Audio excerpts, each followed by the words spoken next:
નમસ્કાર, સમાચારોમાં હું છું આપની સાથે હિરલ મહેતા। બુલેટિનની શરૂઆત કરીશું મહાયુદ્ધની મહાઅસરના સમાચારોથી। તો આ યુદ્ધની પરિસ્થિતિ વચ્ચે ભારત સરકારે દેશવાસીઓને આપ્યો છે મોંઘવારીનો ડોઝ અને ઝીંકી દીધો છે ઘરેલુ સિલિન્ડરના ભાવમાં 60 રૂપિયાનો વધારો। જ્યારે કોમર્શિયલ ગેસના ભાવમાં પણ પ્રતિ સિલિન્ડર 115 રૂપિયાનો વધારો કરાયો છે। મહત્વનું છે કે ઈરાન યુદ્ધથી રાંધણ ગેસના અછતની શક્યતાઓ સેવાઈ રહી છે, ત્યારે સરકારે એલપીજી ઉત્પાદન વધારવાનો આદેશ આપ્યો છે। કેન્દ્ર સરકારે ઘરેલુ ગેસ સિલિન્ડરનો ભાવ વધારતા હવે સામાન્ય નાગરિકોના ખિસ્સા પર તેની સ્પષ્ટ અસર વર્તાશે।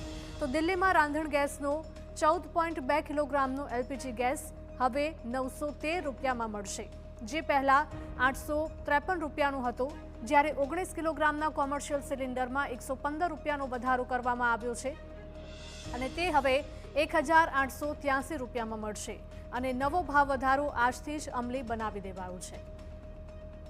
સરકારે ગેસના ભાવમાં વધારો એવા સમયે કર્યો છે કે જ્યારે અમેરિકા, ઇઝરાયલ અને ઈરાન વચ્ચે આ યુદ્ધના કારણે દેશમાં ગેસની અછતની સંભાવના વ્યક્ત કરવામાં આવી છે અને આ જ સ્થિતિને જોતા સરકારે ઇમરજન્સી પાવરનો ઉપયોગ કરીને દેશની તમામ ઓઇલ રિફાઇનરી કંપનીઓને એલપીજી ઉત્પાદન વધારવાનો આદેશ આપ્યો છે।